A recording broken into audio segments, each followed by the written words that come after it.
Very, very important initiative. Having access to food is a human right. We have grown up in situations where we know people are struggling to get food, and one way to address that is to ensure that the communities have trees and that can bear fruits. And those trees are important not only to provision of food, but also to provision and protecting our environment and the climate. So we welcome all of you, and we will soon be starting. I want to thank all our leaders who have agreed to be part of this event. And as the Africa Population and Health Research Center, we continue working with communities to ensure that the communities thrive in all their forms. Asante sana kwako. Asante sana. Wapi makofi ya Mr. Patterson. And thank you very much everybody who is here, the government, our leaders, vijana wetu pia, because we are having a very important discussion, which means that we have to have Zero Hunger Initiative, and all of us are stakeholders. So it is important that all of us are part of this conversation. So we are not here by accident. We are happy to have you, and we are going to have a good time together. So before I invite our young men and women to come and entertain us and just show us the kind of talent we have here in our community, I'll now want to welcome the remarks from the Executive Director of APHRC, Dr. Catherine Kiobutungi. Kindly come and address us, please.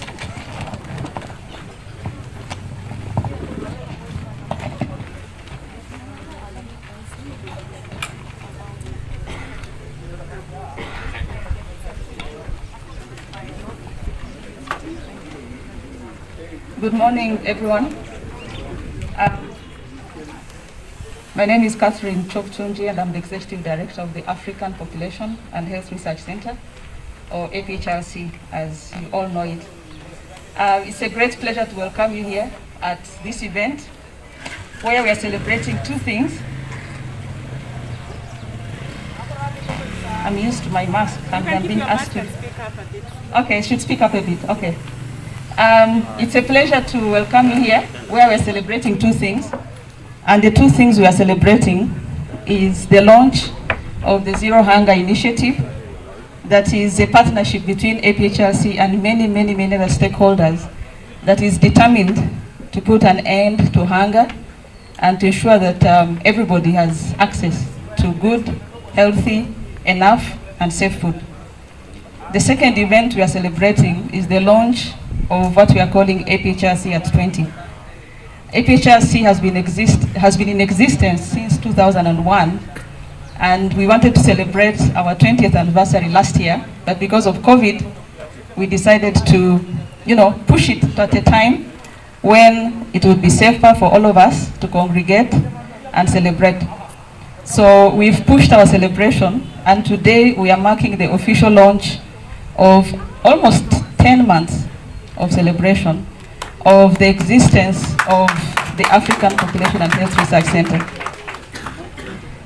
So APHRC and the Korogocho community go a long way.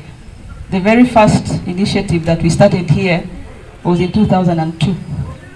So actually our partnership with Korogocho is exactly 20 years old, and so it is fitting and right that we start our celebration with the community of Korogocho.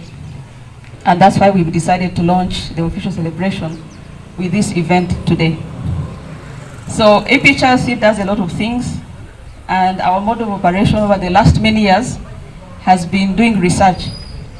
They call us Wawa Maswali. We ask a lot of questions to the Korogocho community. And our motto has been, let's get that research, get information out of it, and then try to see which people can use that information to make decisions. And those decisions include policies, they include designing programs, they include, different initiatives, projects, and that has been our motto for many years. And I can confidently say that the work we've done in terms of generating evidence over the years has led to several changes, whether it was with local government, whether it was with youth groups, whether it was with women groups in this community, whether it was with international NGOs, multilateral agencies like UNICEF and WHO, UN Habitat, the government of Kenya, many institutions in the world and many stakeholders have actually designed policies and programs that have the evidence that we have generated as an institution. However, I think there's a limit to how much we can expect that evidence alone is enough to drive change. And so over the last few years, we've started working with very many stakeholders to try to be the drivers of change that we want to see. And I'm very delighted to say that the Zero Hunger Initiative is one of those initiatives where we've moved from being researchers or research institutions to try to be change makers, working with many stakeholders, working with the communities. And what I can say is our commitment as an organization that no matter how long it takes, we are going to work with you, we are going to invest, we are going to partner, we are going to ideate, and we are going to advocate until we see some tangible change in the lives of everyone, whether in Korogocho or in other parts of the world. So I don't want to take too much of your time, but I thank you for being with us today on this event when we launch the Zero Hunger Initiative that you'll hear a little bit more about, but also for joining us in celebrating our achievements and our existence for more than 20 years, in this country. So I welcome you to the entertainment, the speeches, the learning about what we are trying to do, and welcome you to continue working with us on this journey, so that maybe 5 years from now we can always look back and say that yes, we've managed to shift the needle, and every Kenyan has access to adequate, healthy, and safe food, and that they are living their lives in dignity and not having to suffer from hunger. Thank you very much, and I pass it over to the MC. Thank you. Wapi makofi yake? Makofi ya director. Asante sana, Madam Director. Thank you very much. So now we are moving on well. Very shortly we are going to go into entertainment, and then after that we shall have speeches, and during that time I will ask my colleague David. He'll be the one who will come and lead us in that session, where we'll be able to recognize all the guests who are here, government officials, non-governmental officials, our community members, and all protocols observed. So without much ado, we want to welcome now Dandora Hip Hop City. Wakuje watuoneshe talanta ambayo iko hapa Korogocho. Please, let's encourage them as they'll be performing, and if you feel like joining them, feel free. We live in a free country. So Dandora Hip Hop, ni wakati wenyu sasa, karibuni sana. Mkuje mtuoneshe talanta za hapa kwenyu. We know this area is full of talent, full of young people, full of talents and young people who are talented.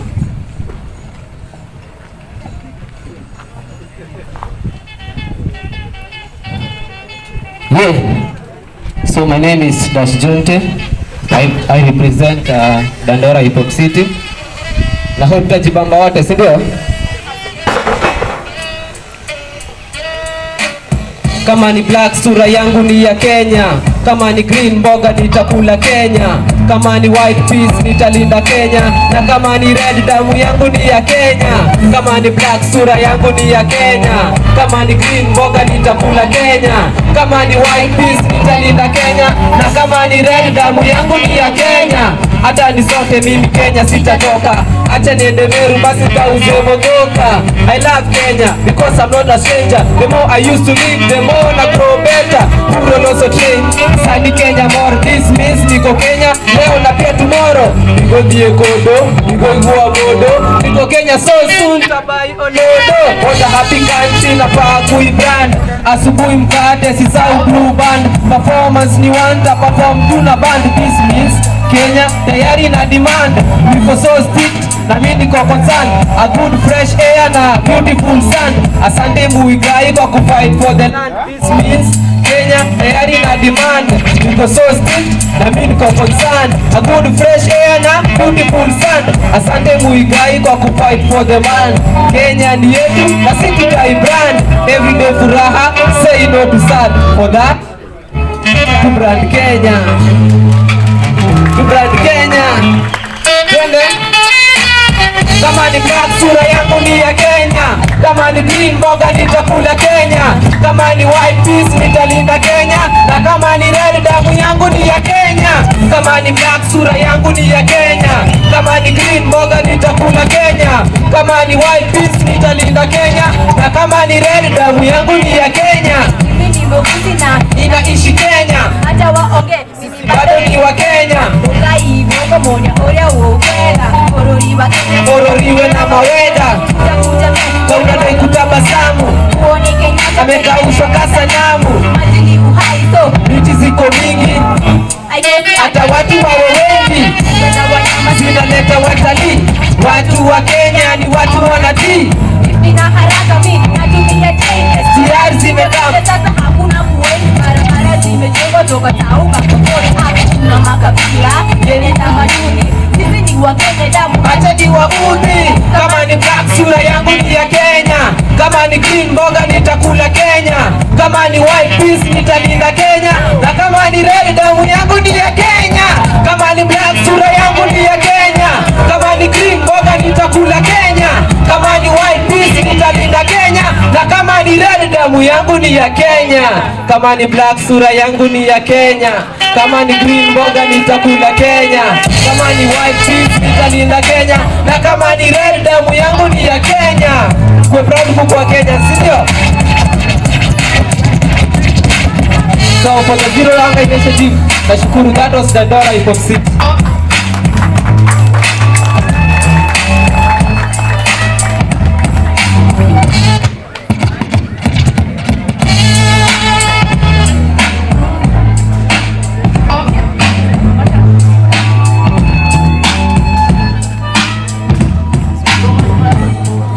Mate anakuita.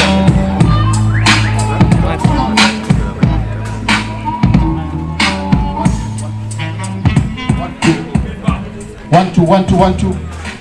Mumambua tupende Kenya, au sio? Si ndio? Au sio? Unajua at times we come to a public gathering and rarely do you know your neighbor. Hebu confirm kama mtu amekaa kando yako ni mtu ama malaika. Just confirm tu. Angalia kando. Just confirm. You know you never know umekaa kando ya malaika. You just confirm. Na umuulize jina. Na umuulize alifikaje hapa. It's good to know your neighbor. It's about interactions, eh? We're not just here to plant trees. We're also here to get to know each other so that we can discuss issues to do with Zero Hunger Initiative. So you also get to know your neighbor. Jua watu wawili watatu kando yako kabla tuendelee. Haya, tuko sawa eh? Kila mtu amekuja Zero Hunger Initiative, si ndio? Au sio? Sawa. Okay, now we are going to go into another session, and that's going to be a session of recognizing the guests who are here. We have different people who are represented. We have our leaders here. We have government officials. We have organizations. As David is making his way towards me, we just want to make sure that we also recognize you, and we give you a chance to address your people because this is home. So now we want to go to a session of just recognizing some of the leaders who are here, and some of you will be given a chance. You'll be given a chance to address us. So if you're given a chance, you just come and just say hi. I'm sure David will.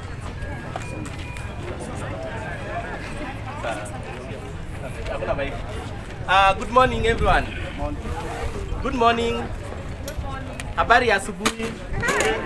Jamani sisikii, habari ya asubuhi. Okay, check. Good morning. If you can hear my voice, just give me a wave. Just wave. Asante sana. Thank you so much for coming. My name is David. I work with the great team at FHRC, and my task here this morning. So my task here this morning is to recognize guests who have gotten time to be with us this morning. First of all, I'd like to appreciate the presence of friends, colleagues, marafiki wote ambao wanatoka katika community ya Korogocho. Ningependa sana kutambua uwepo wenu. Jamani, kama unatoka hapa Korogocho, nipatie tu makofi, just wave. Tuwasalimie tafadhali. Wale ambao wanatoka Korogocho, asanteni sana. Thank you for coming. Tuko na groups group members ambao tunawaka na wao. We work with community groups, we work with women group, youth groups, different organized groups. in both settings in coach and viewer. Once again I want to recognize wale ambao wametoka Korogocho kwa sababu nimepata mic.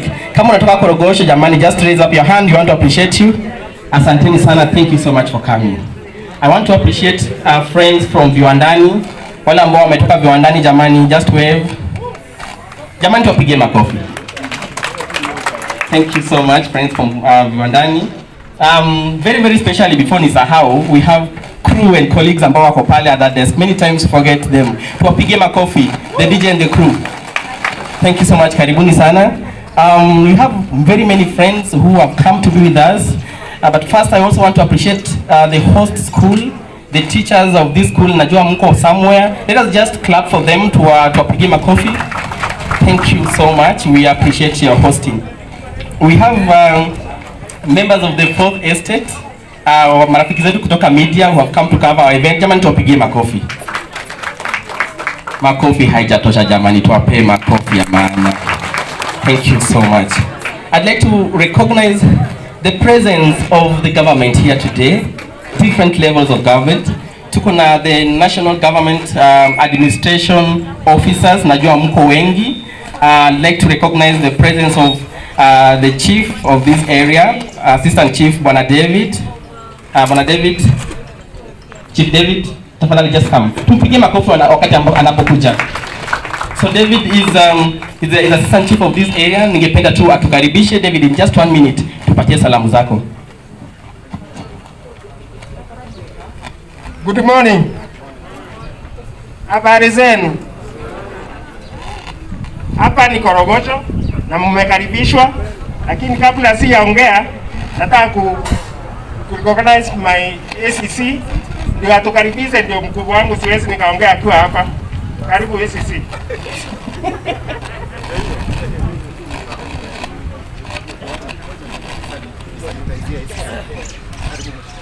Thank you. Our guests, Mheshimiwa, all protocol staff, amjambo.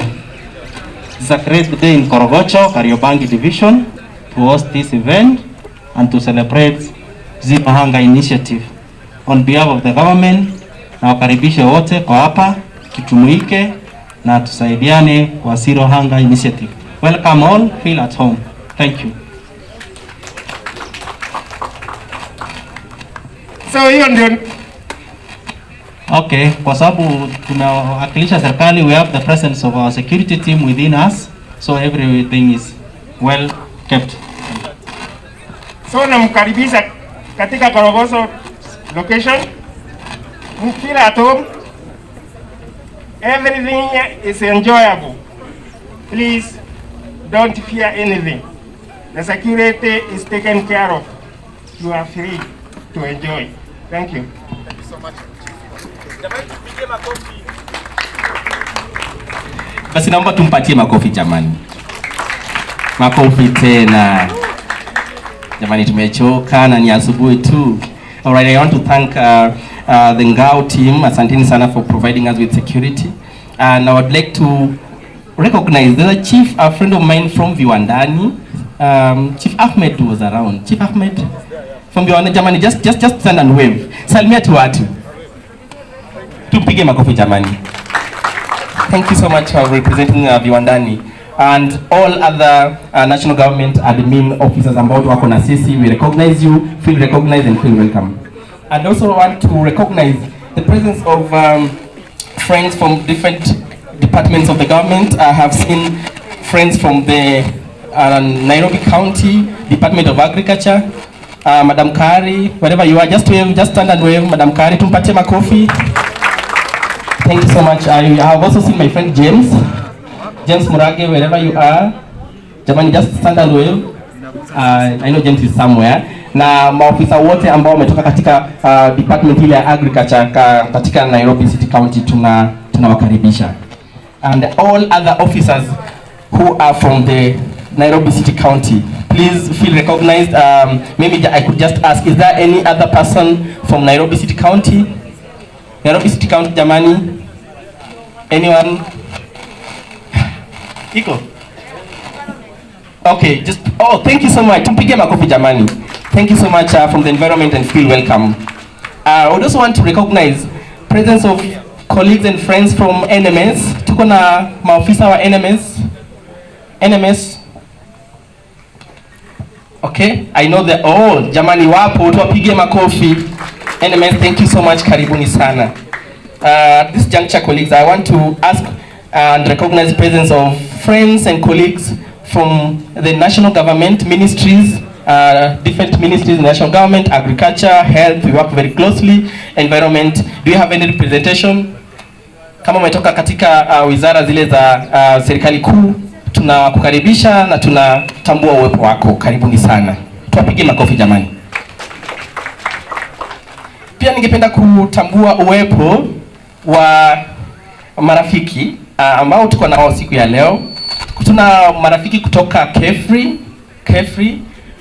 colleagues from Kefri, if you can just wave. I know they are somewhere running up and down. Let's just clap for them. Tupige makofi jamani. Thank you so much. Naomba basi msichoke kupiga makofi. Naomba tena sana. Thank you so much. We have friends. We have very special friends, and special because these are partners and long-term partners of APHRC. And the history is long. Catherine can tell this better than I do. But we have friends from Rockefeller Foundation. We have the presence of Yvonne and Eric. Rockefeller Foundation. Yvonne, Eric. I know they're somewhere. All right, tupige tu makofi basi. Thank you so much. Yvonne or Eric, if you can hear me, please, it would be nice if you could just come and wave and say a word. So feel free to come forward. I want to recognize the presence of very, very special friends, special to us, and you'll understand why. And this is Fruity Schools Africa. This is a great team. They are great partners, and by now you know what they are doing. I want to invite my friend Kennedy to just come and say hello. And Kennedy, as you say hello, maybe you can just make everyone understand what Fruity School is and the great and amazing work that you do. Naomba basi tumkaribisha na makofi.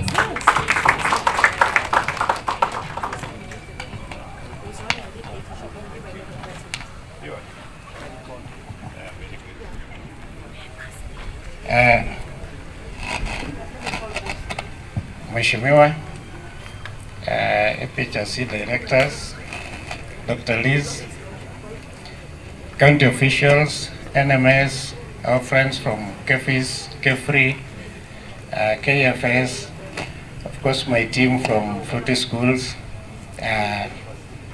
our ambassadors, that's the Fruity Rangers, the CBUs from Korogocho, CBUs from Tumfu. I want to thank you so much for gracing this occasion.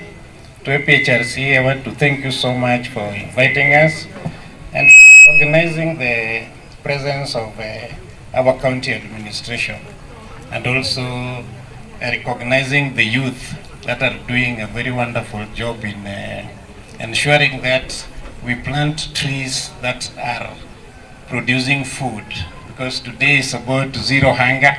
And Madam Director, I want to tell you that we are really excited, because as Fruity Schools, we are trying to bring back what we lost over 2,000 years ago, BC. You remember when God created the universe, He did one thing. He planted a garden in the east of Eden. And in that garden, there were only fruits that God wanted man to eat. And that's why for us, fruits are very important. And then again, you've realized that even when you visit a friend or a colleague in the hospital, some of them, like me, love nyama choma. And we would pretty much want you to bring us nyama choma, but you bring for us fruits, mangoes, and avocados. So for us, fruits have a very special place. And as the day we are celebrating today 20 years of APHRC, I want to impress upon all of us that when we leave this place, we all need to each plant at least one fruit tree. And one fruit tree will help us not only to green the country and to beautify Nairobi, but it will go a long way in feeding you, me, and even the monkeys for over 50 years. And that's a very good thing. And right now everybody is talking about climate change. We should also talk about food and nutrition security. So where do our food come from? We need to teach our people that food does not rain anymore from heaven like manna.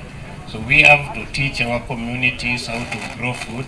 And if we are talking about urban food production, we need to ensure that all the little spaces we have within, we plant food, we plant trees, so that we achieve the zero hunger campaign objectives. And if each and every one of us contributes and takes up their role by planting just one fruit tree, Kenya will not only be green and beautiful, but we will have food enough for this country. And with those very many, I want to thank you so much, APHRC, for this opportunity. And I want to thank Mheshimiwa for the support. And I want to implore upon you to work with our CBOs, work with our youth groups. They are really struggling to make Nairobi green and clean. They do a lot in terms of garbage collection and cleaning the city, removing the plastic, just in a bid to make our city very clean, but also green. So your support, Mheshimiwa, will go a long way. And what I can do for you as Fruity Schools is that we are able to mobilize all the CBOs within Nairobi, put them into groups that can actually deliver, and Fruity Schools will monitor their activities. So every penny you invest on these youth groups and CBOs and women groups will go a long way in greening Nairobi and making Nairobi food secure. And with those, I want to thank you so very much, and thank you APHRC for this opportunity. Asanteni sana. Thank you so much, Jamani. We appreciate. Thanks Ken and the great team from Fruity Schools Africa. Tumpatie makofi tena jamani. Jamani, naomba tumpatie makofi. Thank you so much. Thank you so much. And I also want to recognize friends who have joined us. One very special friend from our ministry, from the ministry. He is the Ministry of from the national government. I can't remember now. But we have our friend Jacinta from the Directorate of Social Services. Jacinta Kanani. Naomba uje wapi.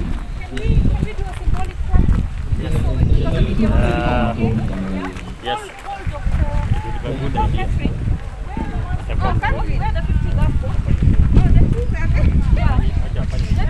Get the youth to help you, to bring them here. The trees. Yeah, the trees, the 50 trees. Get the youth to help so they can earn their keep. Mwambie kila moja alete trees. Kuna miti ya 50 hapo, zilete hapo.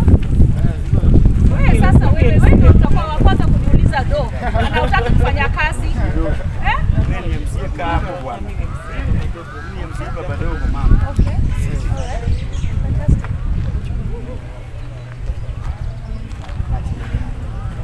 Okay, so wow. Okay, so we'll talk about the beach photo in a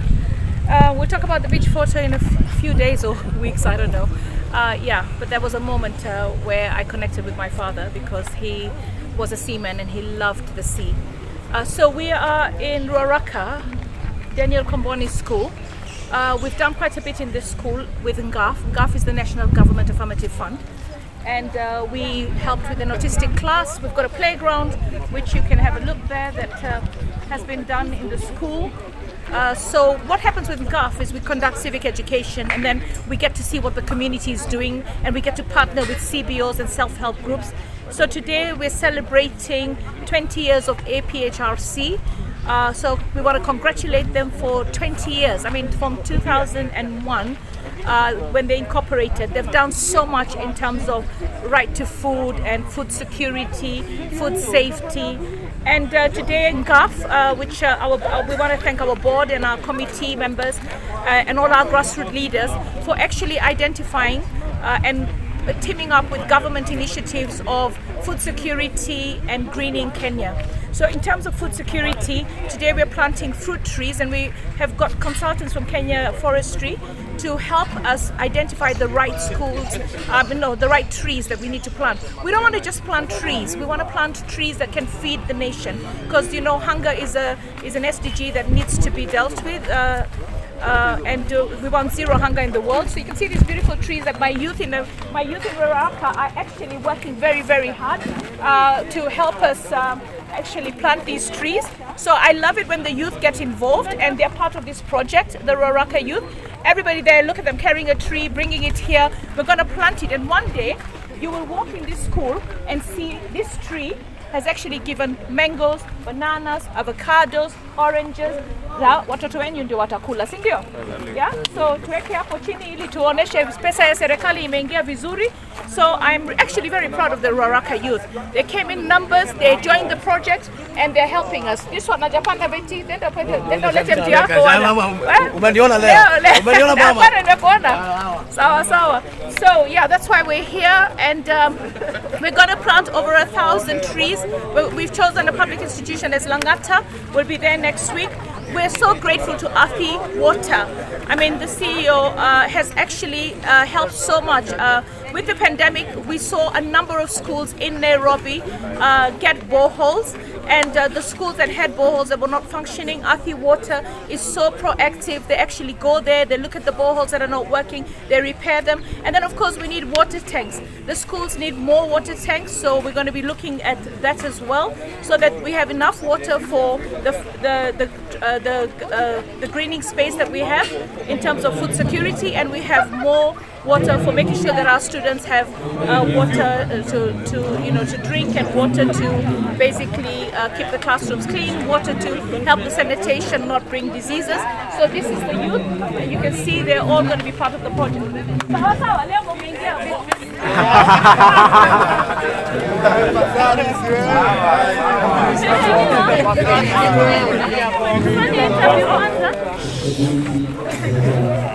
Please come, Catherine, come. Okay, so can you guys go? Tell us about the 20 years. Okay, start with Matthew, start. Just a minute. Ngoja kidogo.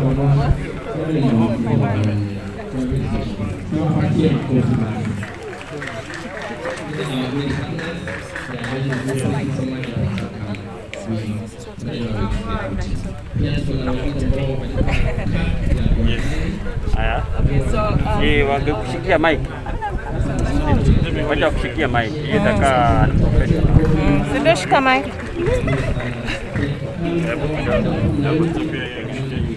So I can go? Yeah. What they look NTV is which one? This one here. That's the one that will take you around the country. Okay. And international. Not that ours would. Raymond Pole. Sasa mulituambia mko tayari. Baba peke yake tuko tayari na Raila Amolo Odinga. Sasa tunasema tuko tayari. Sema baba kunasema nini? Hapana. So we are happy to just a minute. Anza na majina. We don't know who are you. Introduce myself. Yeah. Okay, so I'm Catherine Jokunji, and I lead the African Population and Health Research Center, or APHRC, and we are thrilled to celebrate 20 years of existence in Africa.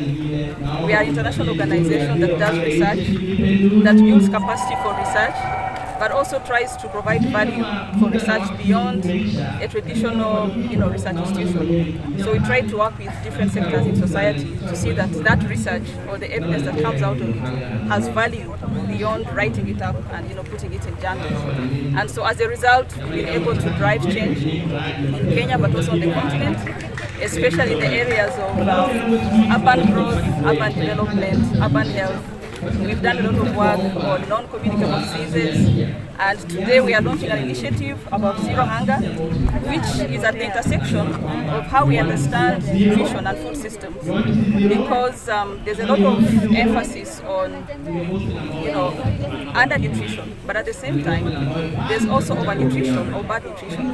So these are the interface of that. How do we provide safe, adequate, and healthy food for everyone? What is the biggest milestone you're celebrating? We are celebrating being in existence for 20 years. And our achievements are many. I cannot count how many African researchers we have trained. I could say we've trained about 600 researchers in Africa, both at master's level, PhD level, postdoctoral level, and all these researchers are in different parts of Africa, and they are driving change in their communities. What are the success stories, the magnitude of the impact of this organization? The magnitude of this impact would have to be quantified. If I was to zero down on this, why we're here today. Yes. We've been working in Korogocho for 20 years. Yes. And we established a platform that was able to generate evidence that really shone the spotlight on the inequalities that exist in urban areas. It's easy to say that Nairobi is doing well when you look at the national indicators, whether it's in health, in nutrition, in vaccination. It's easy to say that. But when you dig deep, we're able to show that there are differences that exist in urban areas. And informal settlements, for many years, we are doing worse than rural areas. So the Nairobi averages were hiding, bad indicators that were hidden in the averages, which I usually put, in national indicators. So I think we can claim that we've been able to shine the spotlight on health inequalities, social inequalities, education inequalities, employment inequalities that exist in urban centers. And as a result, there's been, I think, a shift in our understanding of what poverty, bad health, inequality is. And therefore, there are many more initiatives that exist, whether they are designed by government, local government, national government, international organizations, multilateral agencies. There are many initiatives which have been designed to deal with the inequality that exists in urban centers, and primarily as a result of the work we've done. Please, maybe Dr. you can. Yeah, come this way. Oh, I come here in the middle. Yes. Okay. Please, maybe you can talk about. Yeah. So you can talk about the Zero Hunger Initiative and the statistics of the statistics of the issue of hunger, especially in this region. Yeah. Okay. So you start with your name. Yeah, so my name is Dr. Elizabeth Kimani Morage, and I'm a senior research scientist at APHRC. I lead the Zero Hunger Initiative at APHRC. The Zero Hunger Initiative aims to promote freedom from hunger and right to adequate food. We want to ensure that nobody is left behind, nobody is hungry, and nobody eats unsafe foods. And this is in line with the 2030 Sustainable Development Goal of Zero Hunger. And as we remember also Social Justice Day tomorrow, which is being celebrated tomorrow, we want to really launch this initiative. Strategies within the Zero Hunger Initiative include agroecological urban farming. We want to promote kitchen gardens in the city, and these kitchen gardens, we want to promote safe food. So we want to ensure that people are producing safe food, generally organically, so that people are not using unsafe chemicals in food. We want to promote food rescue system where food can be collected from where it may be wasted and recirculated in the system so that it's not wasted, thereby promoting equity and also protecting our environment. We want to promote women and youth empowerment, working with youth, working with women, and just to ensure that they are economically empowered and we build their capacity in urban farming and other aspects of the food system. And we want to have a social movement where we promote the right to food, we promote zero hunger. And why we are doing this is because of the work we've been doing for the last 20 years. We've done a lot of research. My work relates so much to breastfeeding and food security, and we have found that many people are not able to adequately breastfeed. Like, people are meant to breastfeed exclusively for 6 months, but less than 2% are doing that. And the reason for this is because many of them, the women we talk to, they say that they can't optimally breastfeed because themselves they are hungry. They don't have anything to eat. We have done research on food security in the households, and we found like 80% of the households are food insecure. So we cannot sit back and wait. We have to ensure that no woman is cooking stones for her children. Nobody is sleeping hungry for days. We want to ensure that a child in the school We did some work in 2004 and we found that children were telling us when they're in school, when they're in class, they're thinking about hunger. They are hungry because they have not eaten maybe for 1 day, for 2 days, they are hungry. We want to ensure that our schools are food secure, they are fruity, so that a child doesn't have to, they were saying they can't concentrate in class because they are hungry. We want to ensure our schools are fruity, they are food secure, that nobody will be thinking about hunger when they are in school.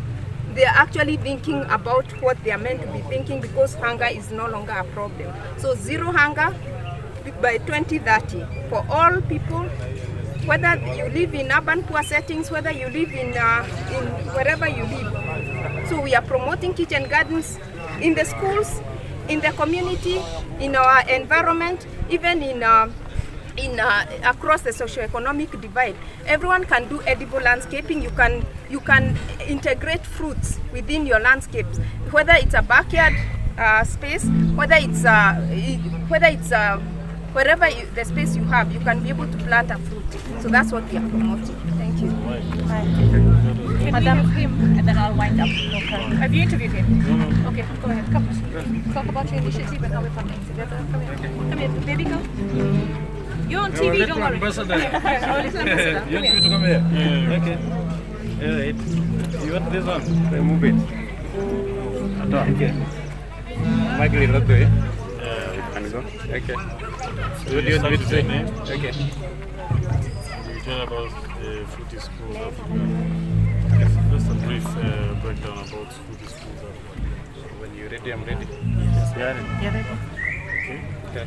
My name is Kenneth Yodoyo. I work for Fruity Schools Africa, a registered non-governmental organization in Kenya. And we work closely with the national government, the Ministry of Education, the Office of the Nairobi Women Rep. We work also with the UPHRC and the NMS. Our main idea is to plant grafted fruit trees, mostly in schools and health facilities, also in public spaces. The whole idea is to make Kenya green, support the government's agenda of 10% tree cover, but we also are going beyond to ensure that there is food. Like you remember back in the day, you walk around, there was fruits everywhere, and now everything is dry. So what we're doing is we are trying to make all public spaces fruity, and we're starting with the schools because there is where we have the children. And you're aware that fruits are very expensive. They might look simple, they are nutritious and all that, but buying one mango fruit or one apple fruit is really expensive. And most of our children are locked out from eating these delicious fruits, which we can easily plant within our institutions. So as we are celebrating the Zero Hunger campaign and APHLC's 20 years of existence, we are saying, can we plant fruit trees in schools, but also in public spaces to ensure that there is no hunger? Because if you get a fruit tree, for example, if that tree was producing, all of us will be eating right now. That's what we are trying to do. So we are saying, let there be fruits, and every one of us need to plant a fruit tree. So the slogan is, let there be fruits. And when I worship, we will say the same, let there be fruits, and let there be zero hunger in our country. Thank you. Now the government to come. The party is beginning. We have to hurry up. Yeah. Okay, so first, as Nairobi Women Representative, I want to congratulate APHRC for 20 years. I mean, you've survived the test of time. You're doing so much good in this country. The research is important. This country to get forward needs data that informs the way forward and informs government interventions. So you're an amazing partner to have. We thank all your donors. And I mean, for me, I celebrate Lee. She's a Kenyan scientist, all right? And here she's got her little one as well, becoming an ambassador. So basically the right to food is our constitution. Every Kenyan deserves to have right to food, but it's not just food, it's good quality food. We've talked about pesticides, we've talked about the water that we're using, because most of the greens that we use, the leafy greens that we eat in Nairobi are grown next to the river, and the river is so polluted. So we've got projects like Com Green that has really tried to do good work. We thank RT Water for actually going into many schools, putting in boreholes, putting in water tanks. So as a GAF, the National Affirmative Action Fund, we don't have a lot of money, but we make sure that the money that we have, we use it well. So my committee, I'm so grateful to my committee, because they actually, we conduct civic education and we find out what the people want, and then we find partners that we can do something with. So today, Fruity Schools are providing 150 seedlings through their many sponsors and donors. So please continue. APRC is giving the guidance. All right, we have CBOs that we help. So if we find CBOs and identify CBOs like we did with Com Green, we would give them funding so that they can continue the good work that they're doing. If we can grow trees in every school, and they're fruit trees, and our children will actually understand that this is something that you can grow and you can nurture and you can eat. Right, so we're happy that the Daniel Comboni School has got a parcel of land. We also did a playground for them here, and we did an autistic classroom. All right, so we make sure that we have the direct interventions to help. So for me, as the food safety ambassador, I want to make sure that we eat good, healthy, nutritious food. It is sad to hear that a woman who has given birth cannot breastfeed because she hasn't got enough nutrition in her own body. So as a government, I think we provide nutrition through various hospitals. We need to highlight that so that people can access this. But at the end of the day, one of the president's 4 agendas is food security. And food security, there's no nation that is, a hungry nation is an angry nation. So we know that we're going through some trying times because of the weather. And when we plant these fruit trees, we're also helping to improve the weather. All right, because what will happen is the more trees we have, the more our country will be able to have a way to produce rain. So I think we messed up with God's creation, and now we need to fix it. And we are the generation to fix it so that the next generation can benefit. So fruit trees in schools, we're going to go around. We're also looking at Langata Women's Prison, where we can also grow trees. So we'll be doing that in the next 1 week. And the whole idea is to not just grow the trees, but to nurture them. We want to make sure that these trees actually grow and start yielding fruit. What we have to make sure is that the boreholes are functioning. We have to make sure the water tanks are there, enough to provide water, and then we also have to do water harvesting. All these roofs here, when we have water, we'll be able to actually provide water for the gardens. So we in the various spaces, there are many schools with space, right? The ones that have space, we need to make sure they complement the schools in the neighborhood that don't, with healthy, nutritious fruit. So I'm looking forward to the day that we come here and the 200 trees that are being planted today are actually yielding some fruit. I think that's enough. Okay, so wait, I need over and out. Okay, let's plant the trees.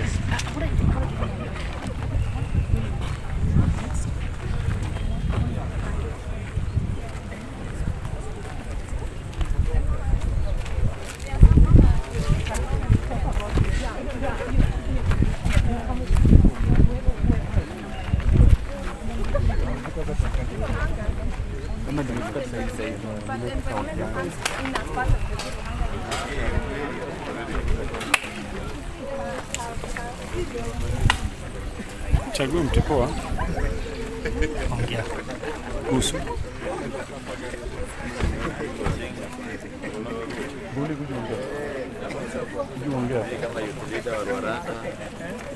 We are happy and proud. Tuko na Mama Esther Muthoni Pasaris kama Women Rep Nairobi. Leo tuko Ruaraka constituency, Daniel Comboni, tuna launch Zero Hunger. Tunataka kumeesha mamiti ya matunda. Tunameesha hapo maembe, avocado. Huku ndani unaona tuko na mboga seedlings, tuko na mapaipai. Hiyo ni ya future generation. Tunataka future generation haikuwi na budget kubwa ya chakula. Hiyo inaitwa good leadership. Na hiyo inapatikana tu kwa Esther Muthoni Pasaris. So leo tuko Ruaraka. Tuna launch Zero Hunger na Esther Pasaris. Ndio sisi ndani. Ona hii ni papaya. Sasa sisi tuko karibu sana. Where is Ken? Ken ameenda wapi? So I just want to didn't bring any cameras. What should I say, Wadi? They're short term. So you know what I want? Because I don't want them to be so crowded and then they won't have space. I thought we were going to give a meter space for each. What we are going to do is what we will need Let me go just there. you and the Papaya. few people. Yeah. Ndio tusikanyage pia mboga za shule. Mboga za shule? Hizi ni gani? Sukuma wiki za seedbed. Ah? Kandira. Wajua tukiwapatia kama hawana space nyingi. No, the spacing is easy. What we've done is we've counted. You see the entire... Hii ni gani? Avocado? Tuweke avocado. Kuna nafasi ya avocado kwenda hapa juu kweli. We will cut the tree eventually. Ikipanda. Lakini hii ni miniature. And miniature, but you know you still need to trim. Tumia miniature. Catherine ni kwapi? I'm here. Liza kwapi? Where is the leopard? Leopard ameenda? Wesh. Wacha tupande maembe, we do a mango. Mango is high. This is getting. Leta maembe. Unajua miti ya maembe? But the grafted ones don't grow very big. Yeah. They are short and they... But again, there is Where's Leopard? Did he take off? He told me he was going somewhere. So who do we have? Okay, who do we have for photography? Here, oh, this here. lady here. Okay, great. Okay, come on, let's go down. Is there any plastic? We have to remove the plastic. Alafu we put supported by gum. Where? We'll come back and put supported by gum. Yes. You know? So much unajua kompiri ndo na maintain hizi vitu. Make sure kila siku ziko watered na Sasa mmetoka Korogocho mmekuja Ruara. Hapana, hapa ni Korogocho. You have to be careful with it, eh? Because you need to Be careful. Photo pass with the ladies. Let the fruits grow. Let there be fruit. Let's be careful with the soil. Okay, very good. Nani ako na kijiko? Kijiko kama wewe nani? Tutakuja siku moja tutoe maembe hapa. Thank you. Here you go. Aya, camera people, you ready? Yes. Good. Mheshimiwa iko na huko mchanga ndio sawa. Hiyo ndio. Iko na manyua? Haya, twende wewe endelea. Very fast. Hii lazima itatoa maembe mingi. Itatoa maembe mingi sana. Kuku manyua ama Sawa. Toa plastic. Toa kuku shika ama kuku manyua. Kama mwenyewe. Kuku. Kuku mwenyewe, si wewe wengine umesoma. Tumepanda moja tu tuende moja function. Ndio twende na function. Sasa Green Green is going to take care of the planting, plus watering. They're very utaanza na maji. Haya, sasa ni mimi. No, today is a Saturday. Mwalimu is there. Very good. How is the playground? Both. This one. The one we need. That's too much. Okay, yes, we will make sure that these things are watered at least 3 times a week. Okay. And then as we work with Mheshimiwa on the fertilization of management and all the 50, the 200 trees will go into this space, or we're going to find we've already planted 100, so now we are planting this other 100. Yeah. So I want mine in a place where I can yours see them. Yours will be here. All will be here. All yours will be planted here. This orchard. This will be craft orchard. Just a minute. The UN Sustainable Goals for Agriculture and what you can see that. So let me just take a picture of you. You're not holding for now. This is what you're doing now, but this is It's okay. It's okay. Yeah. All right, I will find Madam, you're not holding. Alright, this is 2017. We'll put the SDG posters. Oh, no problem. But it's okay. No, it's about the content. Don't worry about the thing. It's the content. Thank you, guys. We need a new poster for SDG. Zero hunger. Thank you, guys. Mheshimiwa, Mwalimu. Let's do a photo now with the tree. we want to do this photo here. Hi, sweetie, photo. I want to bring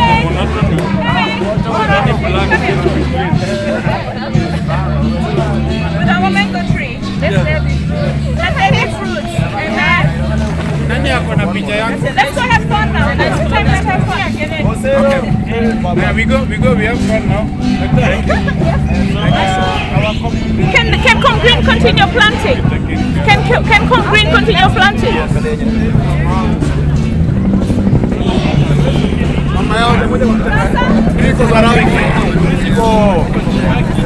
Tano tena hapo utrai kaua. Atapiga. Wewe.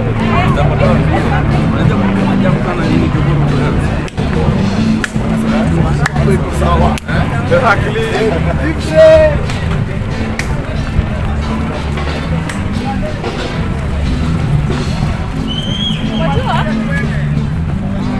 Buli. Nataka kusema na headmistress wa hapa. Okay. Unipatie kazi for at least 20 of your boys. Wakuje wachimbe hapa. Watoe hizi mawe alafu wamage mchanga. Hapana, si red soil mchanga. Pleka unaweka ile mchanga. Ile ya sand ya kujenga ile beach. Even the sawdust can be good. Sawdust. Wajua kinyesha itakuwa matope baya. Tuweke sand, tutoe mawe. Kama chips. Yeah. Fine chips hapana. Unajua ile wanasema kama nifanyie sample moja mita. Nikuje niangalie, nipatie quotation maboys, tununue hizo vitu maboys watendeze hapa. Lakini wajue hapa ni shule, lazima wakuje weekend. Tuzungumze na headmaster. Nataka hii playground ambayo tumetendeza na ngaf iwekwe sawa. Yeah. Hiyo nakupatia quotation. Sawa na boys. Sawa.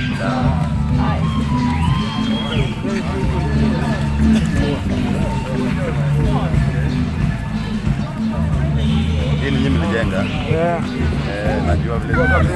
Ni watoto. Lazima nikuombe. Swim na mama yangu. Swimisha na mama yangu. Na kuna hiki kitu ya kuzuia. Hii ni watoto. Swimisha na mama yangu. Sheri. Wewe wacha kuna. Peleka pole wewe. Sawa, Sheri. No, Buli. Sitaki hizi mawe. Kabisa mawe sitaki tuwe na mchanga tu. Nipatie quotation. Na usiende kunipatia quotation ukifikiria mimi ni main contractor wa Kenya. Sawa, mfanye hii tuweke tires around. Watoto wapate playground nzuri. Kama Nairobi. Fanya kazi.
That the fan and I let that be the habit. Police are paid like you can't stop it. Run to the play, they are paid all rapid. And the man that get up like a bad habit. But I would have got that it's a down habit. And that's for us and alone. And come to camera. Mambo Mbaya. Mambo Mbaya. I'm in the street, they gon' leave my dad.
Shine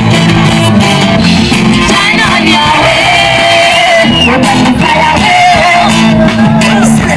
Shine on your way. Fly away. Young darling. Fly away. Shine on your way. Fly away.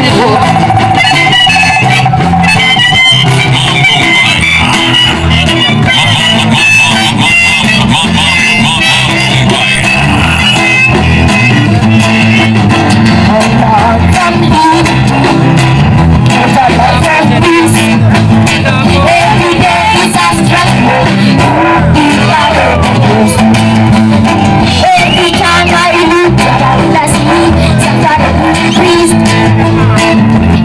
Anywhere now, I shall be pleased. Shine on your way, fly away. Shine on your way, fly away. Young darling, fly away. Shine on your way, fly away.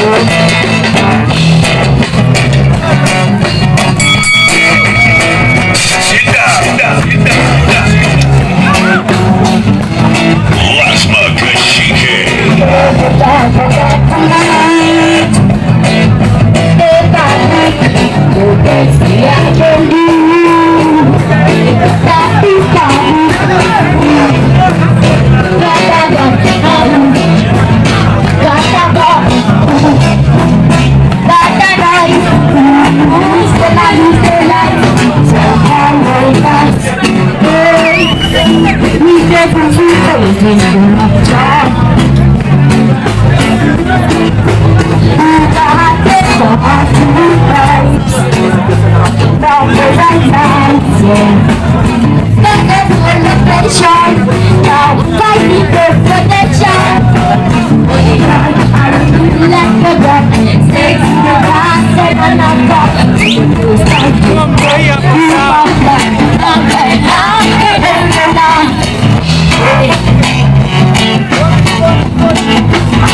Asante, makofi yake. Njoo bwana, useme jina yako. Yeah. Mimi naitwa Chris Wenyeji. Na ini crew inaitwa Wahenga Wenyeji Band.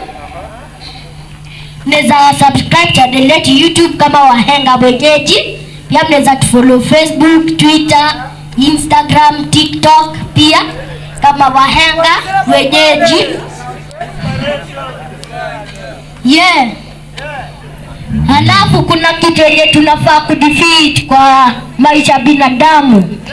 Na hiyo kitu ni fear. Kwa sababu hiyo fear ndio inaweza kufanya ujiblame. Hiyo the same fear ina cause death.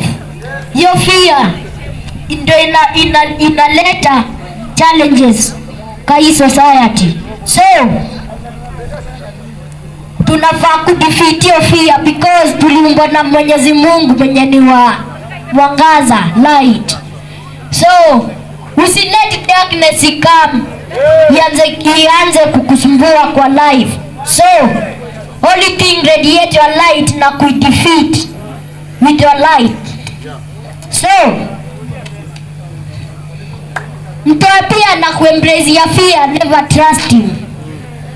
Huyo ni kama negative spirit anataka kukudiscourage. So, mtoe kwa life na mtoe kabisa. Yeah, God bless. Mambo mbaya. Asante. Wapi makofi ya kutoa fia? Asanteni sana. Na tukitoa fia pia tutakuwa na Zero Hunger Initiative, si ndio? Tunatoa fia na njaa, si ndio? Habari ndio hiyo. Sasa tukiendelea vizuri, we now want to invite, now we want to go to the part of speeches for our main guest. We have Mheshimiwa ako hapa, women rep, Esther Pasaris. So we want to go into speeches right away. So without taking much time, I want to welcome our host. Of course, host yetu hapa ni Korogocho and the community, but mwenye alipewa hii vision ni Daktari Elizabeth Kimani Murage. Tumpigeni makofi tafadhali anapokuja. She's going to launch officially the Zero Hunger Initiative. Then she'll be the one to invite her chief guest, who is the women representative Esther Pasaris. So kindly pigeni daktari makofi tafadhali. Amefanya kazi nzuri sana Nairobi na pande zingine za Kenya kuhakikisha. So asante sana. Karibu daktari. Thank you. Thank you so much everyone. I'm so delighted to see all of you here. Really, it's an amazing day. It's an amazing time to be with you all here. So this Zero Hunger Initiative, I'm going to give a brief overview about the Zero Hunger Initiative. At the core of this, we do not want to see anyone hungry. We do not want to hear that a woman is cooking stones for her children. We do not want to hear stories of children who have slept hungry for days, for a day, for 2 days, for days. We do not want to hear children who are in school, in class, but they cannot concentrate because they are hungry, because they have not been eating, they have not eaten, they are in class, they are just sleeping. And we do not want to hear women tell us that they cannot breastfeed their children because they have nothing to eat themselves.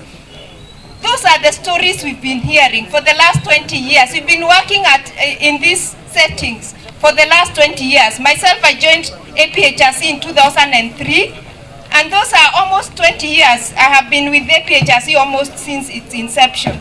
And those are the stories I have heard women tell us, men tell us, children tell us, or their mothers tell us. And we have done research in this community. We found that food security is a major problem. Sometimes they tell us, even if you see food in the market, we are not able to afford that food.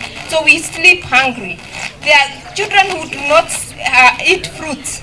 So we want to ensure that we do not leave anyone behind. It's time for change. APHRC's vision is transforming lives in Africa.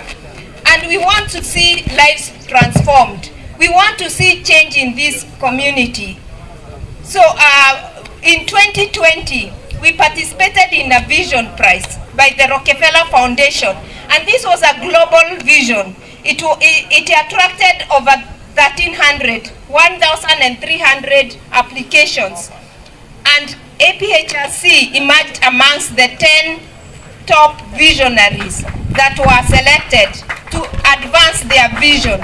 And our vision was, we want to restore Nairobi to a place of cool waters that is food secure, healthy, and environmentally friendly through a transformative, human-centered, and regenerative food system. And it's from this vision that the Zero Hunger Initiative has been born. And this Zero Hunger Initiative has different strategies that we want to use to ensure that at the end of the day, we do not leave anyone behind. At the end of the day, we have zero hunger in Korogocho, in other settings in Nairobi, in Kenyan cities, and in African cities. And I'm just going to highlight those strategies. The first strategy, which is our signature strategy, is agroecological urban farming. And what I mean by that, we want to promote safe urban farming, innovative urban farming, so that people, wherever they are, we cannot say that we cannot plant anything. We want to see people plant something, even if it's just one strawberry. That one strawberry can bear fruits for you and for your children. We want to see whatever space you have, you can be able to plant something, but plant it safely. So that's one of the things we want to do. We want to promote edible landscaping, and what we are doing today is like what that means. We want to promote fruit trees everywhere, the spaces that we have. In schools, starting with schools, because in schools we have public spaces, in our communities, in churches, in health facilities, but we are starting with schools. We want to see that children, when they're in school, they can pick a fruit and they can eat. And we want to also promote this across the socioeconomic divide. People don't have to buy imported fruits. When I go to City Park Focus Market, that's an open market, that's a local market. But what do I find? I find imported fruits. I find imported grapes, I find imported apples. It is very difficult to find local fruit. We want to ensure that we have local fruit being produced within our space, because we are capable, we have space and we are capable of that. The other strategy is we want to promote a food rescue system where a lot of food is being wasted, even in our markets, in our supermarkets, in our export market, wherever food is being wasted. And what that means, it's that we are leaving people hungry while food is being wasted, and we are also destroying our environment. We want to ensure that we save that food and recirculate it within the system, so that we have a circular system and nobody goes hungry while food is being wasted. While with that, we are able to save our environment. We are able to protect our environment. We want regeneration of our environment. The third strategy is women and youth empowerment. When we do this edible landscaping we are doing in schools, when we do kitchen gardens in our community, we are working with women and youth groups. We have already trained them. We have trained for this community and Viwandan, we have trained over about 21 groups, and we want to work with them, we want to support them, and this is just a pilot. Moving forward, we want more support to be able to spread this across the cities, the whole city, and across the other cities in Kenya. We empower women and youth to be able to feed themselves in dignity as they feed their communities. And the fourth strategy is a social movement. We want to be part of a social movement.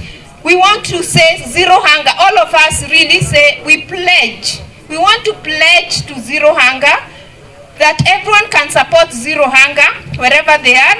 You can plant a tree, you can plant a fruit tree, you can also support another family or a school to plant a fruit tree. We want to have that kind of social movement, a campaign to really promote this edible landscaping, this agroecological urban farming, the food rescue system. Everything is supported and people eating healthy food. So today we are really happy to be launching this initiative. It's a start. It's going to be an example for many. We are setting up an example in Nairobi for others to learn. In Kenya, in Africa, we want people to learn from this. And so we are going to put all the effort, all the support that we get, even from donors, from the government, from whoever wants to support us. And we are very delighted to have our government, our local government here in Korogocho, our local government here in Nairobi, the national government. We have our women representative, Honorable Pasaris. She has always been with us. She has been with us supporting this initiative, and we call her our Zero Hunger Initiative ambassador. That's what we want to be. We want to work with her this journey for the 2030 point, for the 10, now it's about 8 years to 2030, but beyond. We don't want, even after 2030, we don't want to see anyone hungry. So we want to walk this journey, and we thank her very much for her support, for all the support that she has given us so far, and we really want to walk this journey with her as she continues to support this initiative. Thank you so much. I was told to invite her, but where is the MC? I'm not sure how to invite her, so let me return it to you. Okay. Thank you very much, Daktari. Makofi yake tena. So Ladies and gentlemen, it gives me great honor and pleasure to invite our very own and only women representative, Mheshimiwa Esther Pasari. Wapi makofi yake? Aya, tumpe ngoma. Tuweke ngoma bana, John mheshimiwa. Aya, 1, 2, 3. Karibu. Mama. Okay. Asante. Asante. Karibu sana mheshimiwa. Mko sawa? Kila mtu yuko sawa? God is good all the time. Happy Sabbath for those who are from the 7th day. Right? We recognize them. Assalamu alaikum. I can see my Muslim brothers here. This is Azimio la Umoja. Si ndio? Tuanze na kupigia baba makofi. Tupigie baba makofi. Kwa sababu tukikaa hivi, naona hata siren imeingia. Tukikaa hivi kama Wakenya na tujui huyu ni kabila hii, huyu ni dini hii, huyu ni mama, huyu ni mwanaume, tunajua sisi sote ni Azimio la Umoja. Okay? Tuko wakati ya siasa sahihi. Na sijakuja peke yangu. Chief, habari yako? Hata nimeona OCS yuko hapa. Tunakushukuru administration kwa kuwa hapa. Ninawaletea salamu kutoka County Commissioner. Wajua National Affirmative Action Fund, County Commissioner pia Flora anakaa hapo. So nyinyi ni watu wake na tunasema asante sana, kila saa tukikuja tunakaribishwa vizuri. OCS pia amekuwa hapa na sisi. Now a lot of the Kenya Police Force are here. Lakini watu wa Ruaraka wako sawa. Wako poa. Vijana nimeona wako na tabia mzuri sana. That is the Kenya we want. Hawa wanagojea social fund. Hawa wanagojea social fund ya baba 6,000 kila mwezi. Nimeona hapo mbele ya mlango IBC imekaa. IBC ina register. Kama una kadi, ujue uko na mpaka 28th of February to be registered. Serikali inaleta IBC pale wewe huko. Imekuletea meza hapo, imetumia pesa kuleta equipment. So if you are not registered, please register. If you are not belonging to any political party, lakini najua Ruaraka iko locked. Ruaraka ni Azimio, Ruaraka ni TJ Kajwang. Siko sawa? Hakuna mwingine hapo. Ni TJ Kajwang and TJ Kajwang. Huyo ndio CJ wa baba, si ndio? Sasa pia tuko hapa na waheshimiwa ambao wanatarajia kuwa waheshimiwa. Tuko na Matash kuja, na kuna mwingine nimeambiwa yuko kutoka baba dogo, awapatie address kidogo, awaeleze vile anataka, kwa sababu wajua Nairobi County we need good leaders. Nairobi County we need good leaders, and I'm bringing you salams from N Kananu, the governor. Si ndio? N Kananu ndio governor wa Nairobi sahi. She's a woman, we support her 100%. Amesema atafika siku moja aweke pesa kwa hii project yetu ya kupanda miti. So wacha hawa ambao wako hapa waambie vile wanataka, lakini huyu kijana kuna siku moja alinivuruga. Alinivuruga sana huko Nyayo. Sasa ile alikuwa kwa bad boys, lakini sasa amekuwa good leader. Avurugi mtu, sasa anaserve watu wake. Nikipata simu kutoka Matash, ananiambia mama nataka godoro. Mama nataka mabati. Mama nataka chakula. Mama nataka vitu ya wamama. Anataka kusaidia vijana. He's become a leader. Not a dealer, a leader. Kuna wale ambao wako dealers wako pande wengine. So Matash, please address your people kwa sababu hapa ni kwako. Haya, Bwana Yesu asifiwe. Kwa jina yangu ya M-Pesa naitwa Absalom Odhiambo Onyango.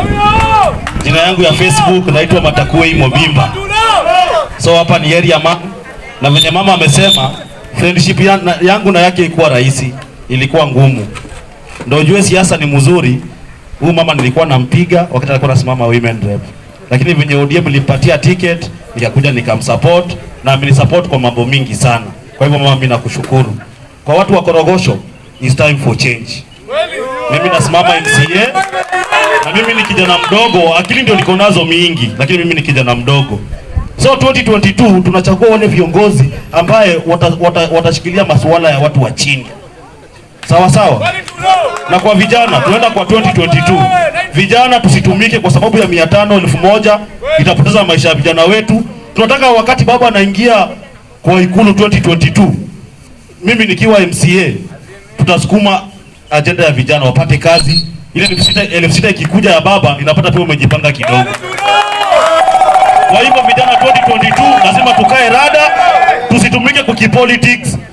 Na mimi nataka niseme hivi kwa wananchi wale wa chini. Kuna watu wanakuja kununua uongozi. Leadership hainunuliwi. Ukikuja kununua uongozi, hiyo kwa Mungu haikubaliki. Wale watu wanakuja na pesa, wanakuja kununua leadership. Wakikuja na pesa kula, lakini weka kura yako kwa mtu ambaye atakusaidia, si ndio? Ya mwisho mama, nimeona ule kijana alikuwa anaimba hapa huyu mdogo. Huyu kijana mimi najua operesheni zangu ni za town. Nimekuwa nikipatana na huyu kijana town. Kwa hivyo nataka mama ashikilie huyu kijana. Si anajua kuimba sana. Atafutie instrument ule kijana mama huyu kijana mdogo. Ukitembea town sana utampata huko archives anaimbaga pale. So ningependa mama umuinue, umpatie support huyo kijana na endelee kuimba na itakata kuwa mwimbaji mzuri sana. Kwa hivyo Mungu awabariki. Esther Modoni Pasaris ni Mkikuyu wetu na ako ndani ya Azimio na chama yetu ni ODM. Sawa sawa. Hiyo ndio chama yetu yenye tunatawala nayo hapa Ruaraka na Nairobi mzima. Na 2022 haki ya Mungu tunapeleka baba ikulu. Ukatae ukubali, ulale uamuke, uende choo urudi. 2022 is about Raila Amolo Odinga. Barikiwe sana.